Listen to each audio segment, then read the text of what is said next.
Shut up and sit down. Welcome to Three in the Box again, the Leeds Powerchair FC podcast. I'm Paul Gorman and I'll be introducing you to many of the people involved at our fantastic football club. Each episode will be a mix of guests and hopefully you'll find the experience informative and entertaining. So, sit down and listen up.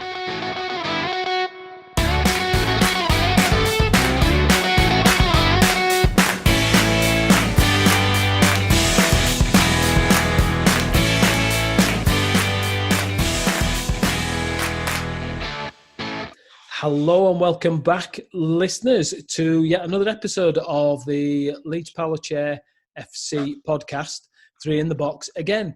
And with me today, I have the Chadwicks and the Battys. So, how are you doing, guys? I'm doing really good today, thank you. Hi Paul. Very good. Hi. So, just to make it a little bit easier for everybody, I've got Liam, and Charlotte, and occasionally we've got Josh tearing around. Hi, Josh. Hi. Hi. So this could be an interesting interview, this one. I'm sure Josh will have plenty to say as we go along. So what I'd like you to do, if we start with Liam Jr., tell us a little bit about yourself. What do you do at Leeds Powerchair Football and how long have you been there? I've been at Leeds Powerchair Football for like 2 years, I think. Yeah. 2 years, I'd say about 2 years. Yeah. So what else can you tell me? What do you do? What do you do at the football club? I play on the wings. Okay. And which team do you play for? Or which team have you been playing for? Dynamos. That's right, yeah. And before that, you were playing with which team were you playing with before Centurion. that? Centurions, okay. Liam Senior, I'm assuming you've been with us the same amount of time. Yeah. What's your roles at the club? So I'm just obviously a parent of the player, of Liam, and then recently just getting into coaching. Well, in the process of doing my coaching course. Josh clearly finds that absolutely hilarious. He obviously knows something that we don't. So yeah, just getting more involved. Yeah.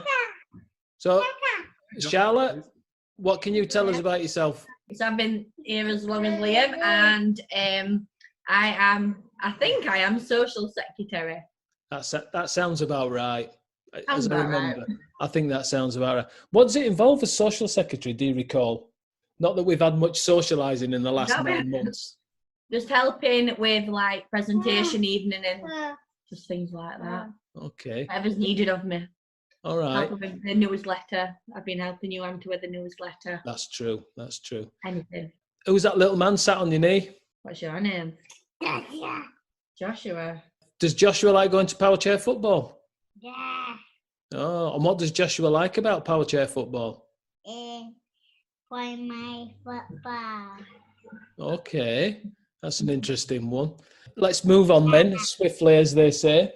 Liam Jr., because obviously for those who are listening in, we've got a Liam Senior and a Liam Jr., which can be awfully confusing at training sessions, but hey-ho, there you go. So Liam Jr., how did you find out about Powerchair Football? I was asking my mum and dad about what I could do for hobbies and things because I'm in a wheelchair and I wanted to find out what I wanted to do. So I asked them and then they found out what to do. Hold on. So where did you find out about it? Through me. So was it through somebody that you knew or? No, I phoned around and got given your number from somewhere in Sheffield. That sounds probably about right. More people have got my number than is probably safe for me. I think you were actually on holiday. You were in Turkey and you rang me. You rang me back. You said, "Now there's commitment, eh? There's commitment." Once you'd found out about it, were you worried about coming all the way? Because I know you guys live down near Barnsley, don't you? Yeah, we weren't really worried about coming because we were just worried about the first time because we didn't know what it was going to be like. What was it that worried you? I was worried if I was going to be like good enough to do it or like be committed because sometimes I'm really grumpy and stuff. Okay. And what would you say now? I would say that I've nearly accomplished what I wanted to do. When you first came, did you feel welcome? Did you feel comfortable? Yeah, I did. Oh, good, because I think that's an important thing. Charlotte, Liam Senior, You guys obviously parents and to two wonderful young children there. What do you think Powerchair football as a sport's offered the whole family? I think it brings us all closer as a family because we can all get involved and have different roles, and it's been great to see Liam just take to a sport and really enjoy it. Probably previously we just didn't like sports whatsoever, did you? No. And then for him to find a sport like Powerchair football, which he can do and do really well, and he has took to it really, really well, hasn't he? Yeah. Yeah, I'm inclined to agree with you there. He really seems to have settled in really nicely and playing. So from your perspective, Charlotte, how's it been for you with the Powerchair football? Really good. Liam's gained so much confidence and like in everything. He's changed in himself, and it's helped us all get involved in something because we've all tried to get like roles within the club, and everybody loves coming. So it's been nice to have something that we can get involved in. Because I did notice on a couple of occasions when you guys have been busy, it's extended beyond your little bubble, hasn't it? And other members of the family have got involved. What's it been? Yeah. Do you know what it's been like for them?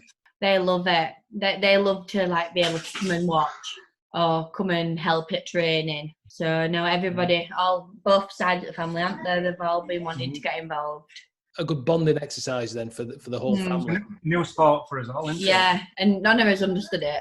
I'm only partially there. I know the concept. I begin to think that most of the players are of the same ilk as well. They just don't quite understand what's going on. So this one's for Liam Senior.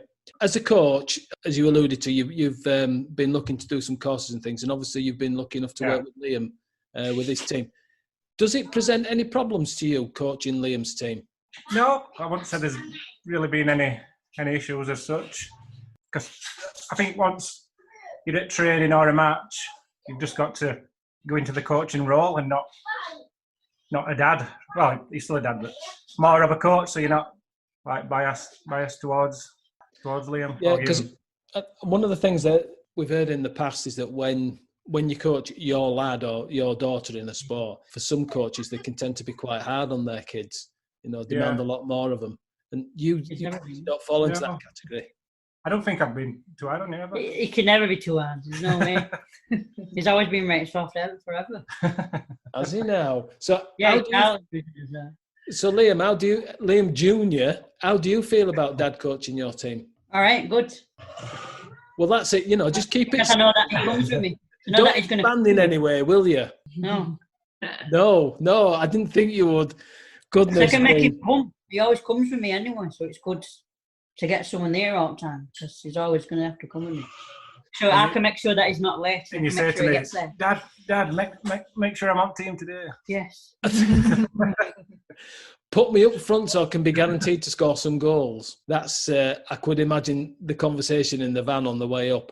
Can you make sure I'm up front and don't take me off, whatever you do? Liam Senior, did you actually manage to get your coaching course started before the pandemic kicked in? We were booked in for the weekend before we went into lockdown. It got cancelled. It got cancelled like the day before, didn't it? Like a couple of days before I was due to start. Have you heard anything yet about when you might be able to restart it? No, it's still up in the air at the minute.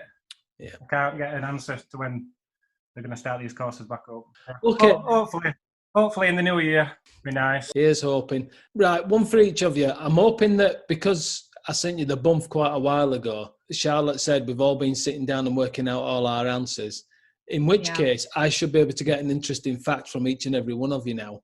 Oh, now, we've got one. I do hasten to add that we have had some absolute beauties that haven't been broadcast yet. And this one goes out, they might have been broadcast. So we could really do with, there is a very high bar set on this one. So who wants to go first? Nemo, you can go first. Liam Jr. Interesting fact. I was selected to go on dream flights with these people, but I went on my own basically because I went to America, to Disneyland, and I went with these helpers. So I was on myself without my mum or my dad. And how did you fly, Liam? And I flied first class. I flied. You didn't flew. You flied. Yeah. He didn't flew. I flied. British Airways, isn't it? Just remind me again, Liam. You're doing English, aren't you, this year? Yeah. And your exams. Yeah, and you flied. I'm surprised you didn't fly across. Oh, no, I won't have used any flight. So you went all the way to America, all the way to Disneyland, and you didn't take a parent with you. No. How old were you at the time? 14. Hey, that's not bad, is it? That's got to be the dream holiday, hasn't it? Yeah. Disneyland, flying, no parents. We got there, we're in airport. You know, they were like Star Wars characters all over the place. And which airport did you fly from? I mean, it was like, we didn't even want Heathrow, but we're inside his own hangar. Wow. So we went in his own hangar. Well, the bar is set. Who dare goes next? Who dare top that one? You try top that one. Shall I go? You go next. You can't top that one. I can't top it now. Mine's more like a little claim to fame someday. I think I have got a relation to a celebrity or a. Go on, then. Brian Connolly, the comedian. Really? Yeah, it's not a close relation. It's It's very distant. I think it's like my dad's second cousin. Blooming heck, Liam, you've stretched that one. I have stretched it. I thought this is the only thing I could think of. Because remembering that television programme with Ant and Dec, and they ended up actually being related, I suppose we could all end up saying that, you know, we're all direct descendants from the royal family if we're not careful. I've met him a couple of times. Oh, well, that helps, doesn't it? And did you actually say, all right, cuz? Not kind of, but he gave us some free tickets for one of his shows. Oh, well. Maybe because he knew. He was like, yeah, I know him. He did kind of know, innit? Charlotte, the pressure's on. She's not going to go It's not great, but it's a good end. It is It's really alright. good. When I think it was about 11, 12, I was on a poster that went the whole of the way around Europe advertising women's cricket. No way. It's better than mine, isn't it? The way it That's sounds. brilliant. Yeah. The way it sounds is better than mine. You must have been playing at the time. Yeah. I Actually, played was. cricket till I was about 14, 15. Go on then, and keep going. Well, I've played at Edinley, in between matches, and yeah, I was alright at cricket. She said she wrote all the girls. Flipping heck. Hey, that's a cracker, is that one? So yeah, that's my claim to fame. So obviously it was some sort of advertising campaign. So you were the poster girl for cricket, for women's cricket. Yeah, the Sheffield United Cricket School. That is absolutely brilliant. Absolutely brilliant. I love that one. I really do like that one. Liam Senior, favourite moment to do with Powerchair football? What would it? I don't think this is true. No one saw it, but I I scored 6 goals. Hang on a minute. 6 goals at Leeds. think you said Liam Senior. Hang on a minute. I asked Liam Senior. I'm sorry. Don't even get confusing. You're not sorry yet. Try living with it. I shout Liam, even Joshua responds. He thinks his name's Liam.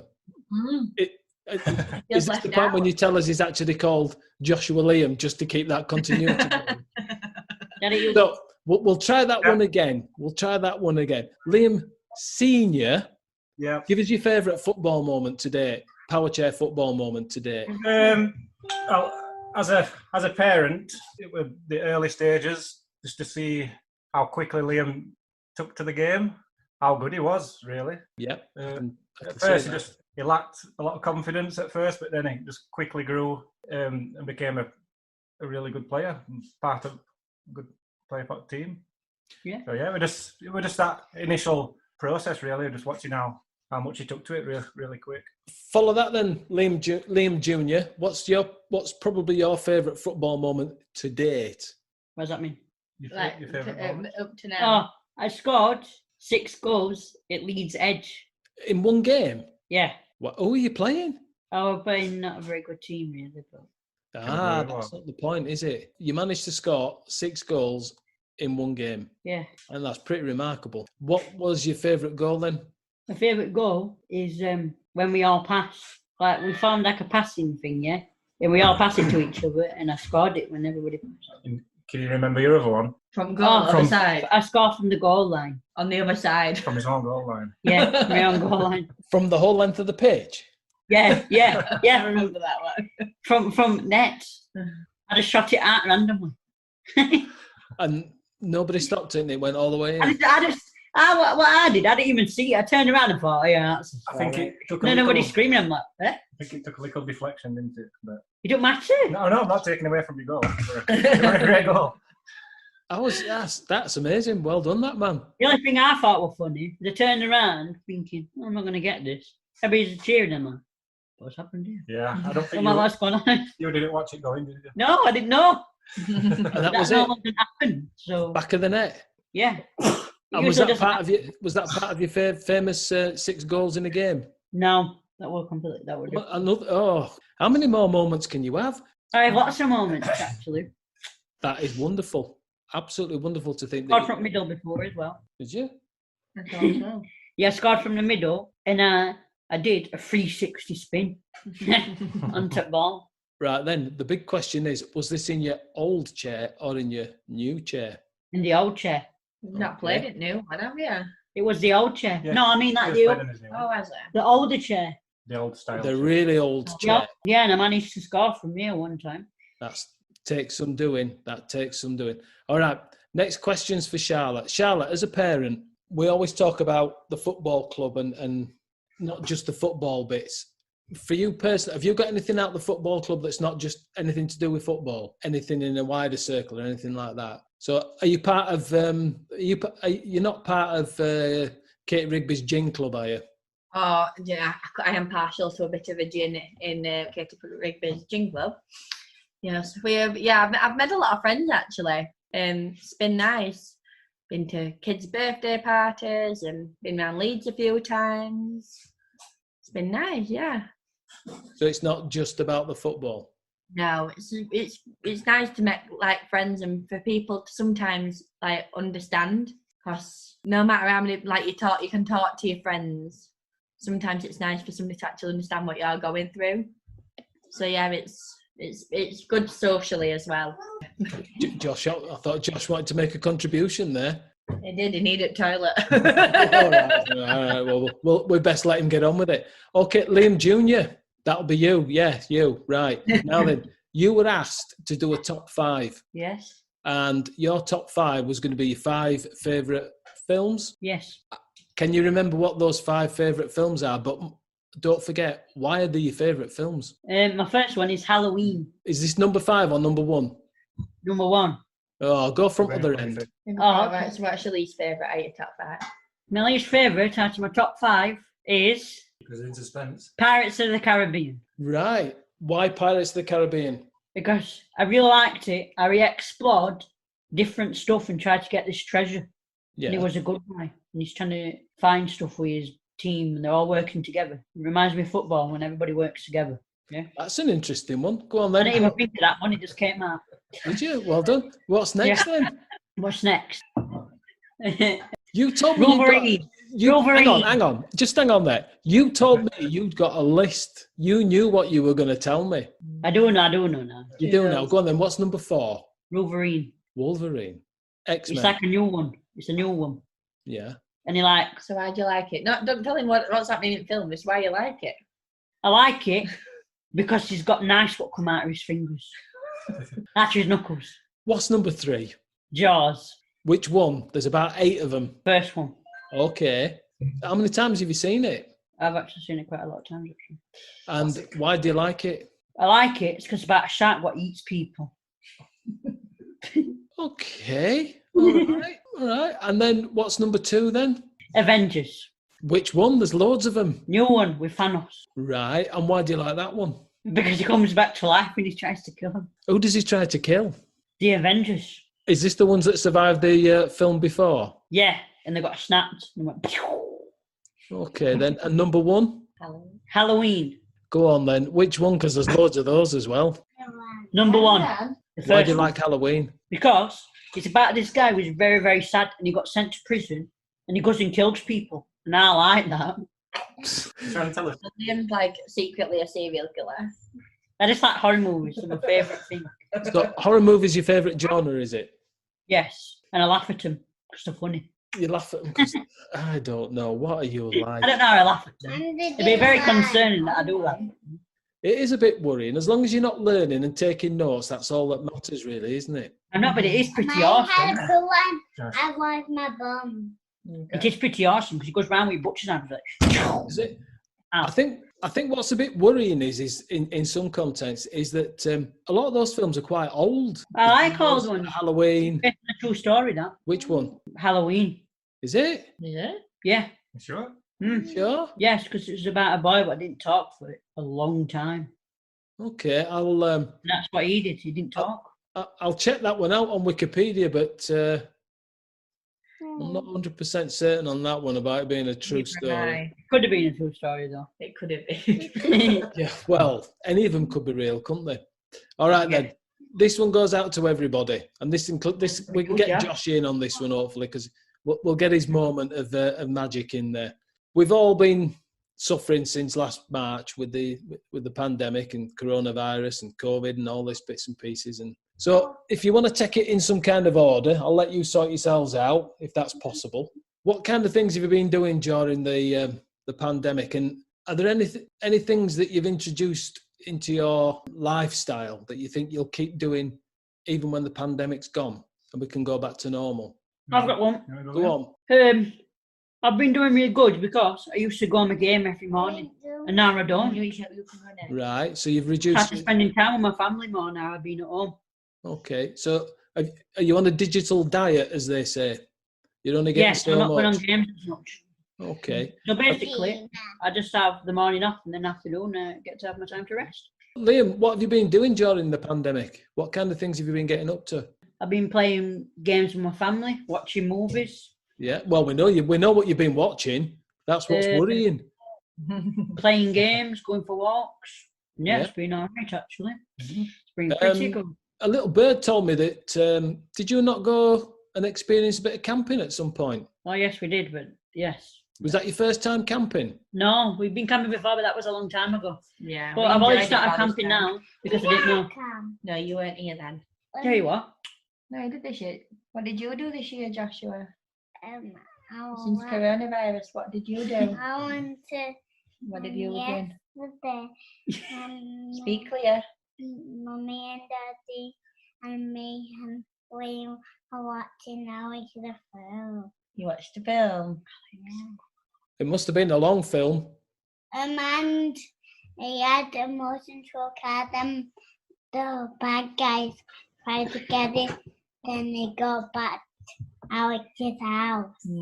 Have we been camping this year as well? Yeah, Did we go in a big tent? yeah.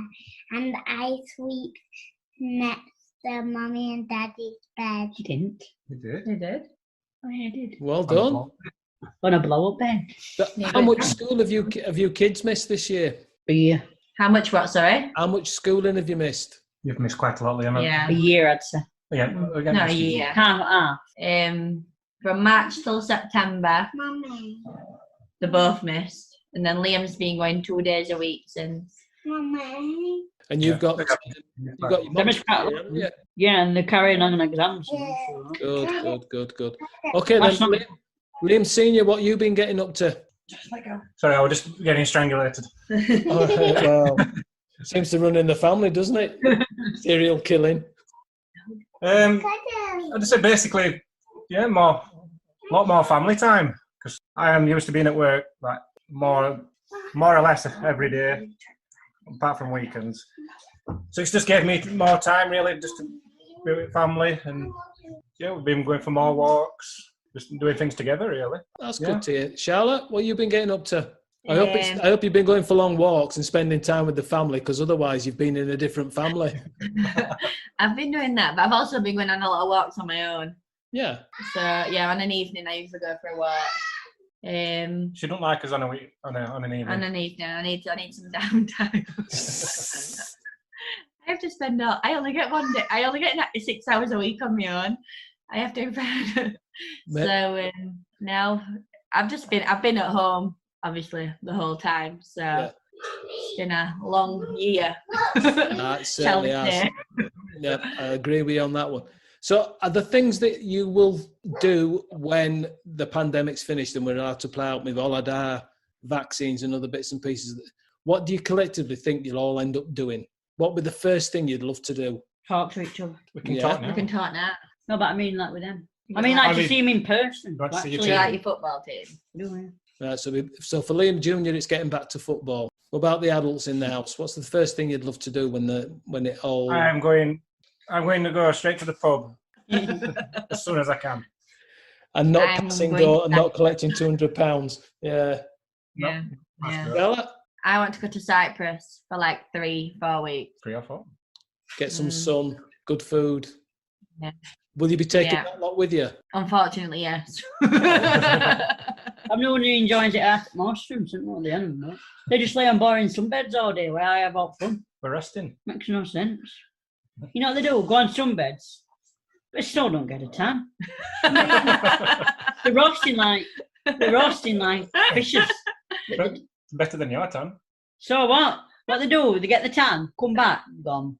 Is it a waste of time, Liam, do you think? It's a waste No, of time. Liam yeah. will not take They you. sit down. You can stop it all. It's a podcast. You like to have some fun. Oh, yeah. It's all about fun. It's all That's about what I'm on fun. about. You don't know what fun is. You This know, is as much fun as you can have in half an hour since I well, can't I always remember got when. Portugal and I sprayed my granddad, and guess what he did? Got a massive bucket and chucked it on my head.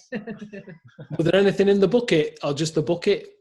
Just a bucket of water, ice cold from the tap. And was it something like the ice bucket challenge? Do you remember the ice bucket challenge that people were doing?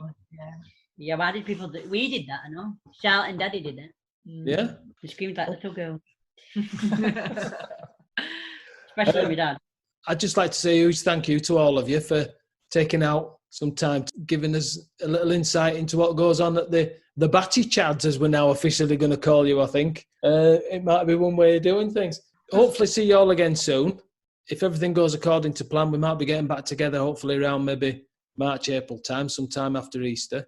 Can't come soon enough for me, but we'll just have to wait and see. So on that note, I shall bid you all a farewell. Take care, look after yourselves, and I'll catch up with you soon. All right. Thank you. Thank you.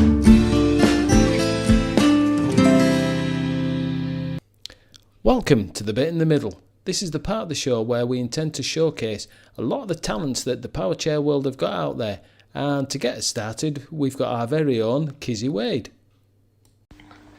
Hello, this is Activism in 2020, written and read by Kizzy Wade. How to be an activist in 2020. We live in a time when everyone has opinions and everyone has a platform. Everyone has ideas for change. But just having a social media account does not make you an activist. It makes you a 21st century human. So what's the difference? An activist activates.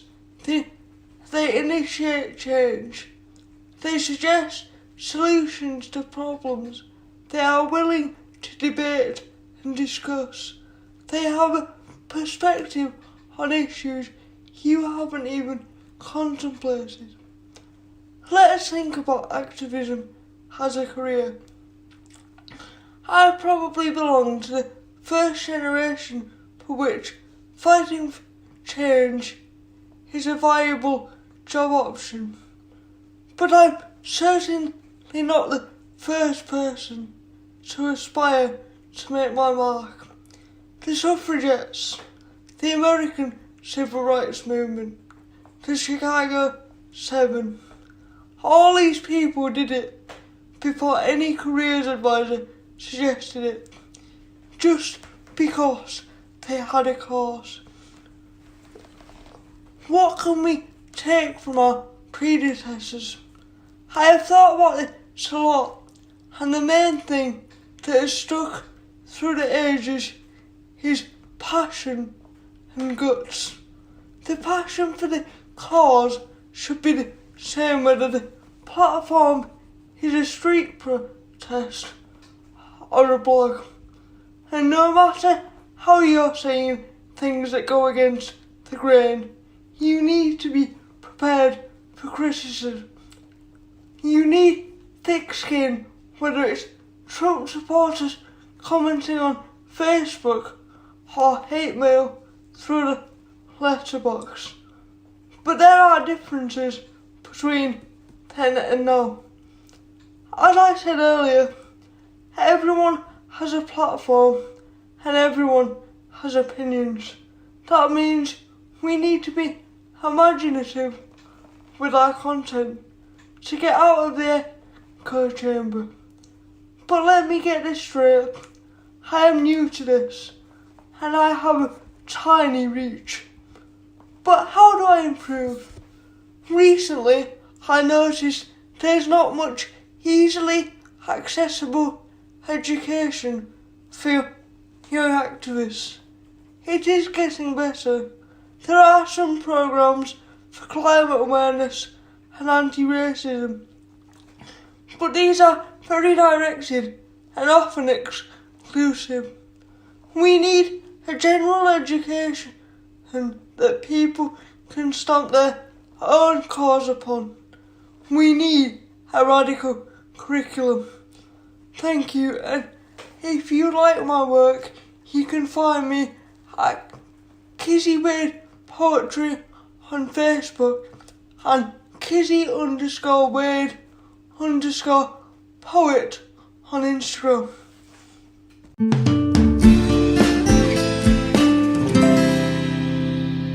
Welcome back to the second part of today's show. And with me, I've got Lucy Owen, who is the CEO of SNAPS. Is that correct, Lucy? The Chief Executive, yes. Sounds very, very grand. So, it does, doesn't it? It's all in the job title. It does indeed. Can you tell us a little bit about yourself, what your role is at SNAPS? Yeah, of course.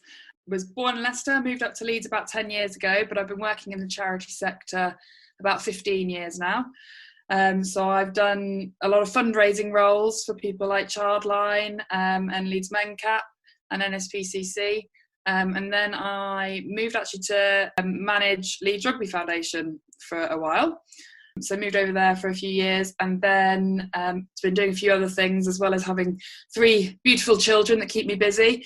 And then I most recently came to SNAPS to run the organisation. So as you say, very grand title, but basically I'm in charge of the operational side of SNAPS. So SNAPS is, it stands for Special Needs and Parent Support.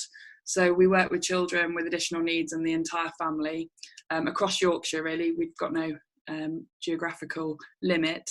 And my role is to make sure that we're doing the best we can for families, really, to make sure that we're supporting them in any way we can, making sure our services are excellent standard, and that the staff are in place to be able to make sure that families have everything they need. That sounds fantastic. So what kind of services, products, whatever you want to call it, do SNAPS actually give to the community? Well, normally, under normal circumstances, when there's not a global pandemic, we would be providing physiotherapy. So a lot of families get in touch with us because they know that we offer hydrotherapy and rebound therapy. So hydrotherapy obviously is physiotherapy in a warm pool, and we also offer swimming as well, and rebound therapy makes use of a trampoline. That's really good for helping children work on their core muscles, their stability, their coordination. It might improve their communication, helping them talk about what things they want to play with. And we've seen amazing results. We've seen children taking their first steps because of the therapy that they're offered at SNAPS. What we often find is that families are offered a block of maybe, if they're lucky, 6 NHS physiotherapy sessions, and then that's it, and then they're off the books, and they may be able to get another one in the future, but it's a very short-term therapy. And what we offer is a more long-term approach. So children get offered a term's worth of physiotherapy, and then that can be a rolling thing. So it may be that they're on it for several years until they don't need that service, or they move on to the next thing. It may be that in the swimming they move on to mainstream swimming lessons. We're there to sort of fill that gap in provision because we know how important physiotherapy is for the children that we work with. It can reduce their pain, as I say, it can increase their mobility, it can help them strengthen so that they can walk unaided, sit up unaided. So a lot of our families sort of Google where they can get hydrotherapy and find us, and that's how they get in touch with us. But actually what we find is that as well as our physiotherapy side, we run hall activities, family activities, and so people start staying for those things, and actually people then stay for the peer-to-peer support and the family activities. Many of the families we work with tell us that when they've accessed a session for their child with additional needs, it's maybe the child and one of the parents or carers that goes along to that. So if there's a sibling or another parent, it's very often not the case that the whole family can go to it. Whereas SNAPS is for the whole family. We have grandparents, we have uncles and aunts, anyone's welcome at SNAPS. And so outside of the physiotherapy, people really get a chance to play games, to listen to stories, do some music, do some crafting, and it's the whole family. And so not only are they making relationships, as a family, but with other families.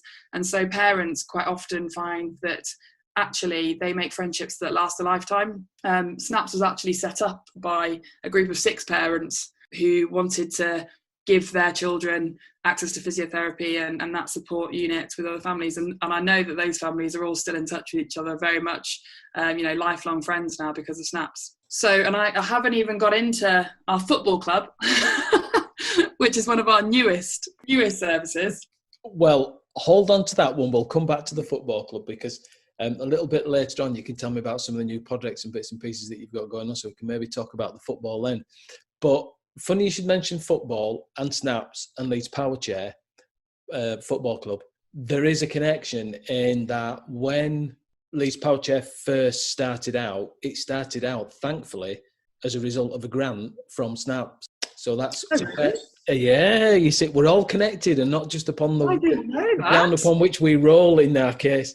Yes, that's where we all, not me personally. Anyone who's listened to our first episode, Steve Curtis, who got everything up and running in the first place, he'd spent a bit of time and managed to get a grant through yourselves. And that's what started up the Powerchair football, not just for us in Leeds, but it also spread across to Bradford as well. So it had quite a far reach. So incredible. There is an uncanny, we're all connected, aren't we? Well, that's great. I mean, one of the things that SNAPS is really passionate about is supporting other organisations and helping us as a sector do better for our families, because that's what we're here to do. We're not here to sort of fight over ground and see what bits we can control. We're here to do better for the children, the adults, the families that we support, and if we can support another organisation to do something great for those families, and that's brilliant. I fear there may be another connection here with my next question, which particularly in Leeds, what venues do you use in Leeds for delivering your rebound and your hydro? So rebound and hydro, we started out in Pennyfield Silk in North Leeds. So that's where we can offer hydrotherapy, swimming and rebound. Our second site that we opened was in Broomfield Silk in South Leeds. And there we offer rebound therapy as well as the hall activities. And then we started working with the Hunslet Club for our football club. They very kindly said that we could access their outdoor football pitches for free, which was fantastic, because that made a huge difference and meant that we could start a service that we're really proud of and is helping lots of children get into sport. Do you use, in Leeds, have you ever used Ralph Thoresby or Temple Moor? They've got hydro. Yes, well, we're trying to expand and we'd love to have more sites. And so we've been discussing with various places that have hydrotherapy pools, how we could use their facilities. But quite often, because there's so few hydrotherapy facilities across the city and across Yorkshire, they're normally in use. So it may be that another class has taken up that space, because what our sessions are at weekends. So they're outside of school time. So quite often those sessions have already been booked by another provider for maybe baby swimming lessons or those things. So we haven't used those venues, but we are always open to any conversations with anyone who does have a hydrotherapy pool, because they're like gold, they're like fairy dust. It's very difficult to get your hands on a hydrotherapy pool. I know where you're coming from. Before, when I was working, I worked for Education Leeds and I worked as their access officer, and I spent an awful lot of time when we were doing the Building Schools for the Future programme and all the PFI, of getting the right apparatus and the right facilities into schools, not just for the inclusion of day-to-day at school, but obviously for the community as well. Knowing what's out there and whether or not it's getting used, I still find it quite annoying sometimes that, for instance, I know that at Temple Moor, some of their weekend sessions, it's just a swimming club in their hydrotherapy, and it just seems it's almost a misuse of facilities when we know there are kids out there that can't access very expensive hydrotherapy in some of the council properties. It can be very frustrating, the reasons why you can't access a facility. But we just have to keep banging the drum. We're making those connections within the council, within the facilities, to say we're here, we'd love to expand. We're having good conversations. We've got a couple of venues that we're having good conversations with. And actually this year, and sadly 2020, was our plan to open a third site. So that was our plan for this year, and we were getting down the road with a couple of venues on that. But obviously everything's been put on hold at the moment. That kind of leads me nicely into the next question, which is, what have been the toughest challenges for SNAPS to deal with during the pandemic? I mean, the obvious one is that we can't do what we know our families need. That's the hardest thing for us as an organisation. We want to be able to support our families face to face. We want to be with you. There's nothing like, we can Zoom, we can do virtual things, we can send out things in the post. There's nothing like being in the same place, looking in someone's eyes and saying, I've been there, or have you tried this, or can I just get you a cup of tea and let's have a chat? There's nothing that can replace that. And so for us as a staff team and a board of trustees, knowing that we can't do that is very, very frustrating and very upsetting, because we know it's been a hugely difficult year for our families. So that's the sort of the biggest one that's been hard for us, but we found lots of ways of doing virtual things. We've been doing virtual physiotherapy, we've been sending out craft packs, we've been doing counselling, which has been really beneficial for our families, staying in touch, just calling our families. We've been finding ways to keep that contact going and supporting them in any way we can. So there's the side of delivery that everyone's finding difficult at the moment. It will be funding, trying to adapt the way that we make ends meet and make sure that when we come out of this, we've got an organisation that we can come back and open our doors and be there for families again. So that's a problem that every small, large, medium charity faces. Where's the funding coming from? Everyone's going to be struggling from here on in. The funds are going to be, limited due to stocks and interest going down. So fighting over that pot of money and making sure that we've got the funds available to be in a strong position when we can open is the next question for us. Do you think there'll be a lot more collaboration between charities and service providers once we come out the other side, in order to make sure that facilities are there for families? I hope so. I mean, I think that, as I say, that's something we're very passionate about, and I think for us that's the only way forward. There's so many organisations out there, and when we're looking at how we develop as an organisation, if we think of an idea of, we could do this as a project, one of the first things we say is, somebody else doing this, can we support them to do it better? Instead of trying to sort of step on people's toes, how can we work collaboratively? And you'll know, Paul, that we've been working through West Yorkshire CAN, which is a group of 64 organisations across West Yorkshire who support children with additional needs in some way or another, and we're one of the founding members of that, because for us it seems foolish not to work together. Why wouldn't we work together and do better? This we are greater than the sum of our parts. If we all come together and pull in the same direction, we can do even more for the families and the individuals that we work with. So I really hope that there's more collaboration going forwards. One of the questions I've asked people as we've gone along is the pandemic relating to particularly SNAPS. Has it been all obstacle, or has there actually been opportunity? Yeah, it's an interesting one. We had a sort of organisation meeting last week actually to discuss that and to say, right, well, what have we learned from this? What can we take forward, and what can we do better in the future? Something sort of in the back room for us, because we don't have an operational base, the backroom staff are all home based. So we never really tend to get together as a team. And actually through the pandemic, we've been meeting every other week virtually on Zoom. And that's been really fantastic and really good for generating ideas and keeping the team motivated and working together.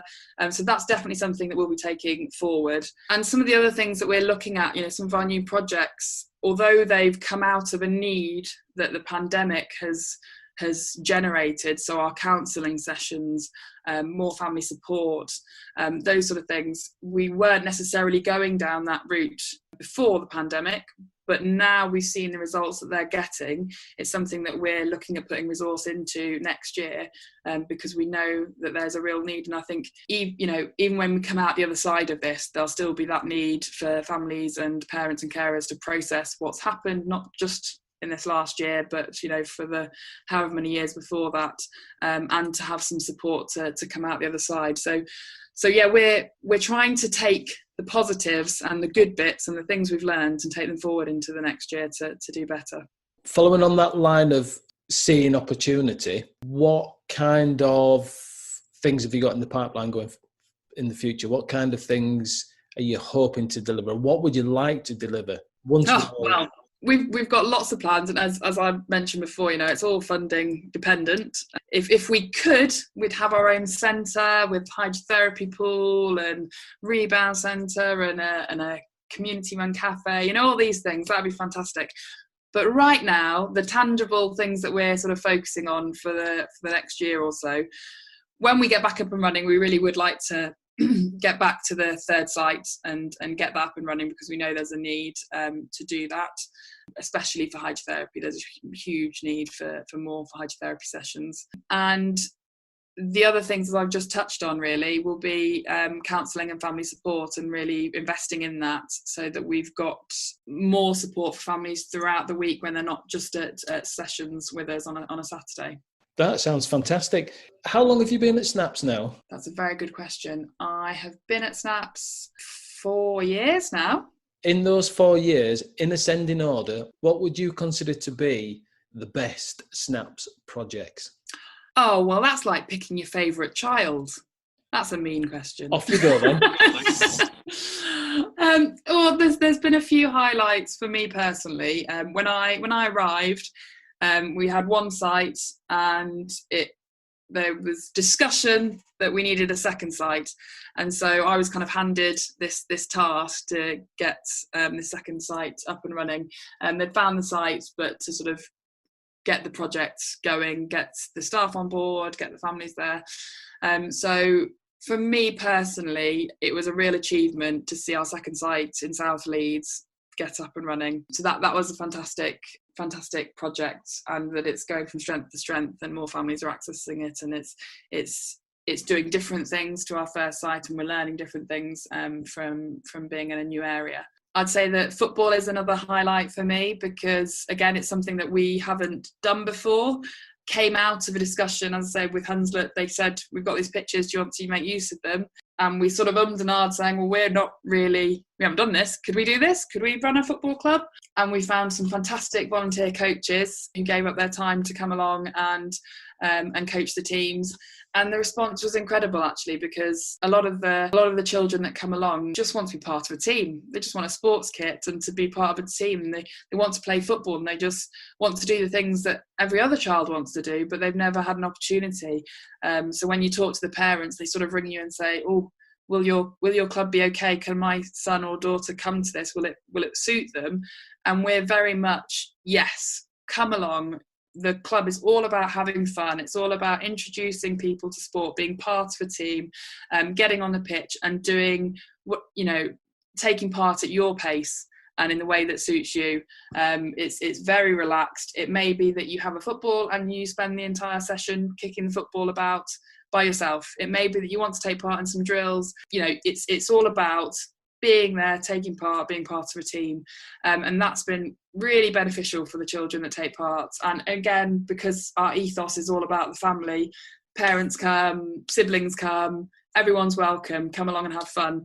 And then we can make introductions as people develop to other teams or other opportunities in those areas. So that's probably a highlight. I think that West Yorkshire Can's a great thing to have been involved with, because bringing people together, making those relationships with other organisations in the sector is really beneficial. Doing we were now at capacity, so doing more of what we do really well is really great, and doing holiday activities, just expanding what our day-to-day activities are, doing more of those, and getting the feedback from families who tell us how important SNAPS is to them on a weekly basis is always a highlight. Well, that sounds grand. Again, as you say, picking your favourite child is always difficult. It's easy if you've only got the one child. Well, that's the thing. We're doing so much stuff, and it's all really great stuff, and it suits different people for their different needs, and that's great too, that we can be there for different people when they need different things. So in relation, just sort of open up the football one a little bit more. I know Hunslet Club, and they've been around since forever. I mean, they were there when I was a kid. I'll give you some idea how old they are. Which group of children are invited along? Are you looking at a specific catchment? So there's no geographical limit. Anyone can come. Age, we tend to say 4-ish, so that the kids are of an age to be able to sort of run about and take part in some of the session. But it's all very flexible, and it probably goes up to about 16, because we are a children's football club. But it's very flexible. Abilities, basically, we're open to anyone. Unfortunately, the pitch actually can't take wheelchairs. So that is a problem that we have, that we can't accept people in a wheelchair. But we do, during winter, go into Middleton Leisure Centre, and then we can have people in wheelchairs. But one of the things, because we had a discussion about that, because we're all about obviously inclusivity and making sure everyone's welcome, and that felt a bit odd to us, to be able to say we're running this club but we can't have anyone in a wheelchair come along. But actually the parents of children in wheelchairs said actually there are opportunities for other clubs to do that, and we can access that through other people. So we felt there was opportunities to signpost those children to other organisations if they wanted those opportunities. Again, having worked in and around sort of youth and community and things like that in the past, sometimes, as much as you would love to be able to offer the service to absolutely everybody, there are potentially always going to be some kind of obstacle. But the ability to be able to signpost, and I think that's what you were right saying about the West Yorkshire Chan, is that as being part of that additional needs network, you do know where to send people onto, so that they will get this. I can't do it, but I know someone that can. Yeah, I think that's critical, don't you? Absolutely. And I think one of the really useful things about the organisation is that you can, we don't know everything. We don't know all the people. We don't know all the organisations. But having that network, you can put out a message and say, I've got this family with this need. We can't meet it. Can you help us? Anyone know who can do this? And that's great, because one of the things that we find all the time is that our families are inundated with people, organisations, letters, emails, who they just don't know where to turn. They either don't know what you don't know, or they're just overwhelmed with information. And actually, if we can do a bit of that legwork for them and find out the information and give them the information to be able to get to the right people, that's really valuable to our families as well. It sounds perfect. It goes back to that collaborative working, doesn't it? If we all, ultimately, as the phrase goes, the child's at the centre of everything that we all do, and we need to make sure that is always remains the focus, regardless of what's going on, depending on how competitive things get or whatever. The child sits in the middle, the family around it, and then we're in there ourselves. No, I agree with you entirely. I suppose really what we need to talk about is the proverbial elephant in the room, which is the pandemic. Even now, I'm not even sure when this episode may go out, but I'm pretty certain there'll still be some sort of restrictions on. For you personally, are there any things that you've done during the pandemic that you'll probably think to yourself, I'll do this afterwards, I'll continue to do this afterwards? What would be the first thing you would do when it's all over? I think the first thing I'm going to do is go and hug everyone that I love. I miss my friends, and I miss my family, and it seems so strange, even if you see somebody, if you go for a walk with someone and you're at a distance, we're not built to be like that. We're not built to be at a distance from people. And I just want to want to sit down somewhere warm and have a natter with my friends. That's what I'd really, really like to do. And I think the things that I have, there's a few things that I've got out of it positively come out of the pandemic. One is I've spoken to people probably more than I would usually. So there's friends I have at a distance or family I have at a distance that, because you can't see them, even though I probably wouldn't have seen them very often, we've made an effort to speak more often, which has been really nice. And so I hope that we continue to do that so that we have that more regular contact with people that you don't see on a daily basis. But I think the thing that I have really learned, and it's a very difficult lesson to take forward, and I really hope that I can take it forward, is to slow down my pace of life, is to enjoy the small things, enjoy being where I am, and not rush around as much as I want to go and see all my friends and family. Before the pandemic, I spent a lot of my time, and our family spent a lot of our time on the road, going from this place to the next place, from child's party to child's party.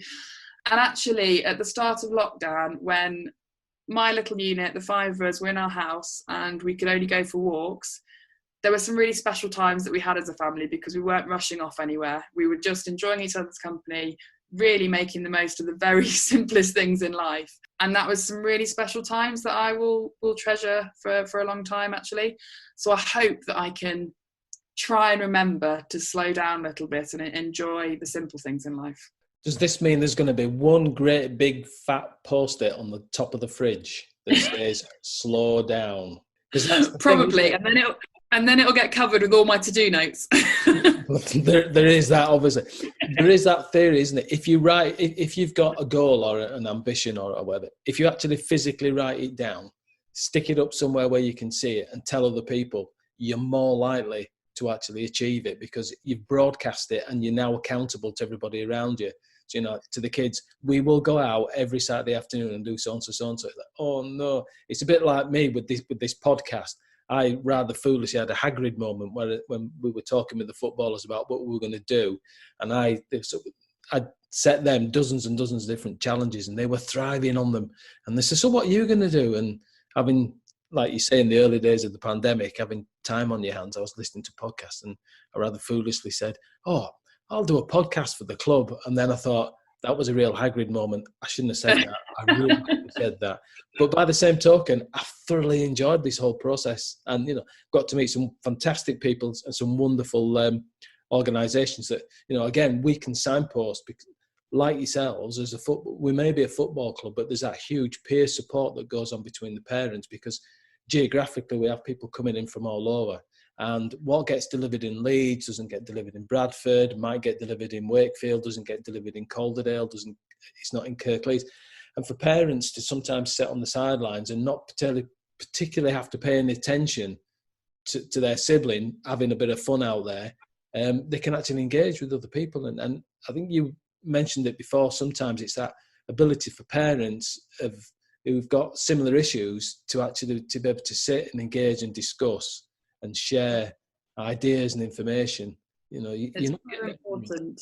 It's critical, and it's the one thing that this pandemic really has taken away is that. And I'm hoping, I spoke to someone the other week, and they said at the end of when we come out, what they would really like is for people to actually be kinder, which I thought was a really pleasant way of putting it in, to just take time and just be a little kinder.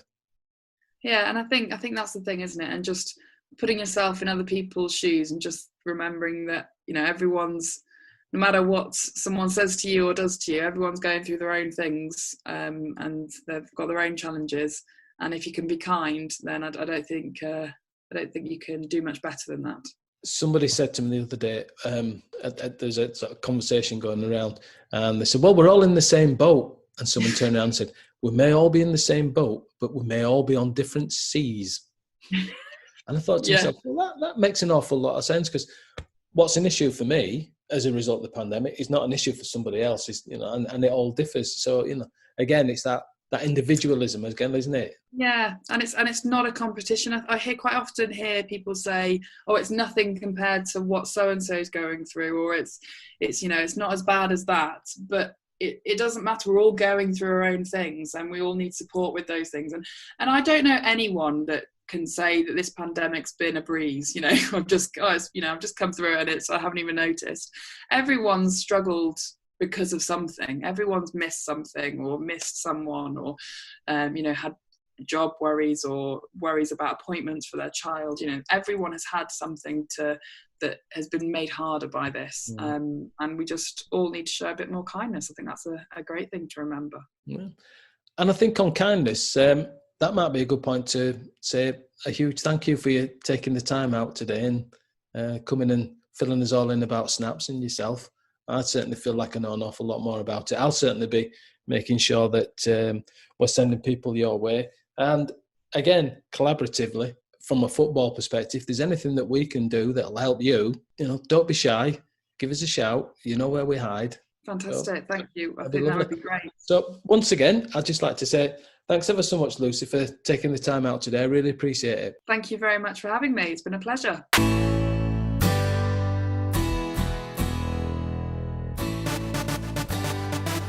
Well, that's the end of today's episode.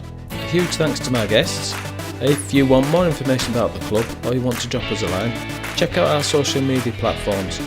Look on our website at leedspowerchairfc.co.uk. Take care and I look forward to catching up with you again soon.